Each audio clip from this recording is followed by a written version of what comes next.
Update करें आपको, आम इंतखाबात के लिए कागजात नामजदगी के लिए स्क्रूटनी का वक्त खत्म हो चुका है। उम्मीदवार कागजात नामजदगी मंजूर या मुस्तरद करने के खिलाफ अपील 3 जनवरी तक दायर कर सकेंगे। अपीलों पर इंतखाबी ट्रिब्यूनल 10 जनवरी तक फैसला करेंगे। तफसीलात जानते हैं, मुख्तलिफ शहरों से हमारे नुमाइंदगान ने हमें ज्वाइन किया है। इस्लामाबाद से जाहिद फारूक, लाहौर से अब्दुल रहमान और पेशावर से नवाब शेर से अपडेट लेंगे। सबसे पहले रुख कर लेते हैं शहर इक़्तिदार का। जाहिद, बताइएगा, स्क्रूटनी का वक्त ख़त्म हो गया है, कितने उम्मीदवारों की जाँच पड़ताल हुई? आज बिल्कुल इस वक्त मौजूद है डिस्ट्रिक्ट जो डिस्ट्रिक्ट इस्लामाबाद है।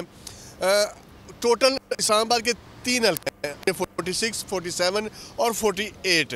और देखा जाए तो 209 उम्मीदवार जो थे उन्होंने कागजात नामजदगी जमा कराए। NA 46 से 73 जो उम्मीदवार थे उन्होंने कागजात नामजदगी जमा कराए और उनमें से 70 उम्मीदवार जो थे वो स्क्रूटनी के अमल में शरीक हुए, जबकि एक उम्मीदवार तारिक महमूद, बशीर अहमद और खातून उम्मीदवार शहरजाद जो हैं वो नहीं हुई अपनी हड़ताल के हवाले से।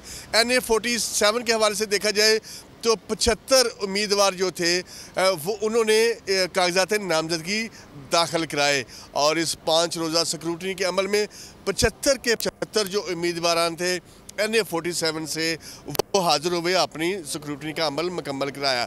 और अगर देखा जाए NA 48 इस्लामाबाद 3 से, तो वहाँ से 61 उम्मीदवार ऐसे थे जिन्होंने कागजात नामजदगी जमा कराई और 5 रोज़ा ये जो अमल था वो जारी रहा। रोज़ाना मुख्तलिफ के अंदर 14-15 जो उम्मीदवार थे उनको यहाँ पर स्क्रूटनी के अमल बुलाया गया। और देखा जाए तो यहाँ से बड़े नाम जो है वो शरीक हुए स्क्रूटनी के अमल में। डॉक्टर तारिक फजल साबक यहाँ से मिनिस्टर रहे हैं, वो भी आए और साबक अरकान कौमी असम्बली जो थे जिनमें आप देख सकते हैं कि सेनेटर मुस्तफ़ा नवाज़ खोकर आए और फिर अजम अकील के साथ अशरफ गुजर और फिर शुएब शाहीन जो हैं 3 हल्कों से, बाबर अवान और साथ साथ सैयद ज़ीशान नकीब जो उम्मीदवार हैं और साथ रिफत चौधरी जो साबक डिप्टी मेयर हैं। इन समेत तमाम जितने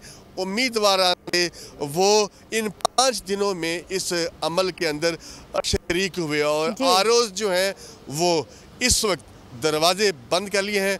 और इस चीज़ का जो उनके पास एविडेंसेस आई हैं FPR से, PTCL से और या बाकी जितने भी महकमा जात हैं FIA समेत तमाम, उनकी जांच पड़ताल जो है उस हवाले से शुरू हो गई है। और एक उम्मीद है कि 1 घंटे 2 घंटे तक जो उम्मीदवारान की स्क्रूटनी के अमल का में जो शरीक हुए उनके बारे में आपने बताया। सब्सक्राइब करें और बेल दबाएं ताकि कोई खबर रह न जाए।